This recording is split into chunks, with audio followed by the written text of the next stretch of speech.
తాకట్లో ఉన్న మీ బంగారాన్ని విడిపించి ఆ రోజు ఆన్లైన్ రేటుకి కొంటాం. Sharma gold company.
తిరుమలకు వచ్చి కుటుంబ సమేతంగా శ్రీమతి ఉషమ్మ, కుమారుడు, కోడలు, కూతురు, మనవడు, మనవరాళ్ళు అందరం కలిసి భగవద్ దర్శనం చేసుకోవడం చాలా సంతోషాన్ని ఇస్తుంది.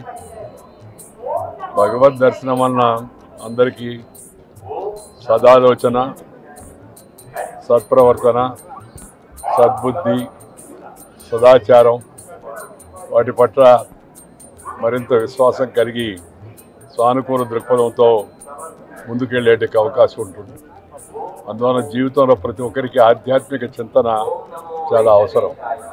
మన హిందూ ధర్మం ప్రకారం మనం దైవభక్తి కలిగి ఉండడంతో పాటు సమాజ భక్తి, సేవ, అనురక్తి కూడా కలిగి ఉండాల్సిన అవసరం ఎంతో ఉంది. తిరుపతి తిరుమల దేవస్థానం కలియుగ వెంకటేశ్వర స్వామిని మనం పిలుచుకుంటూ ఉంటాం.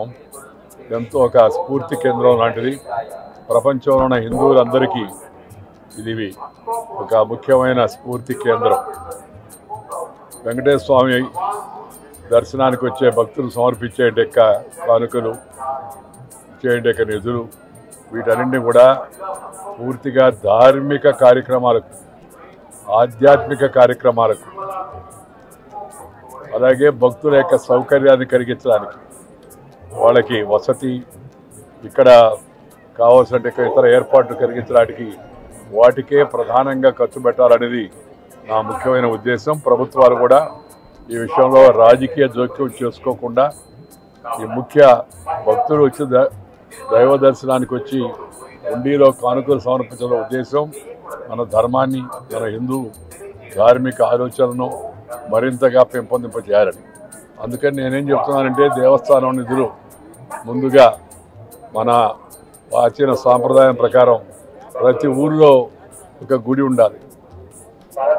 అది దేవస్థానాలు, ప్రముఖ దేవస్థానాలు ముందుకు వచ్చి, ముఖ్యంగా తిరుపతి దేవస్థానం లాంటి దేవస్థానాలు ముందుకు వచ్చి ఆ కార్యక్రమాన్ని చేపట్టాలి. గుడి లేని ఊరు ఉండకూడదు, అలాగే బడి లేని ఊరు ఉండకూడదు.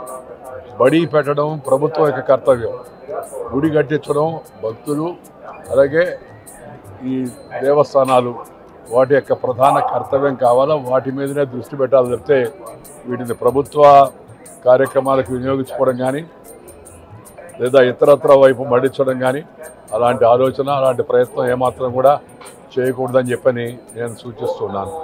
అలాగే నేను ప్రతిసారి చెప్పేటట్టుగా ఈ వచ్చే యొక్క ప్రముఖులు కూడా, ఎవరినైతే మనం ఇంగ్లీష్ భాషలో విఐపీలను పిలుస్తుంటామో, వాళ్ళు కూడా సంవత్సరానికి ఒకసారి వచ్చి దర్శనం చేసుకొని వెళితే మిగతా సామాన్య జనానికి రోజువారీగా వచ్చేటికి వేలాది మంది జనం చెప్తూ ఉన్నారు మన వాళ్ళు. సుమారు 80,000 వరకు రోజు భక్తులు వస్తున్నారు వాళ్ళకి దర్శనం కలిగించాలని. ఎంత చక్కని ఏర్పాట్లు చేసినప్పటికీ కూడా సంఖ్య పెరిగే కొంది కొంత ఇబ్బంది ఏర్పడుతుంది. ఎందుకంటే బయట మనం ఎన్నైనా ఏర్పాటు చేయొచ్చు, కానీ లోపలికి వెళ్ళిన తర్వాత మందిరంలోకి ఆ దైవ దర్శనానికి ఉండే స్థలం, సమయం అది పరిమితమైంది. దాన్ని దృష్టిలో పెట్టుకునే మిగతా ప్రణాళికలను కూడా అధికారులు సిద్ధం చేస్తుంటారు. దాని దృష్ట్యా విఐపీలు అనేవాళ్ళం ఎవరుతున్నారో మనం వచ్చినప్పుడు పరిమితంగా మన వాళ్ళని తీసుకురావడం. రెండవది, ఈ సంవత్సరానికి ఒకసారి వచ్చే పద్ధతి కానీ పెట్టుకుంటే దేవస్థానం నిర్వహణ పైన ఇబ్బంది కలగకుండా ఉంటుంది, అందరికి కూడా మంచి అవకాశం కలుగుతుంది అనేది నా సలహా. ఇది నా సూచన కూడా. ప్రజాప్రతినిధులు అందరూ కూడా దాన్ని పాటించాలి.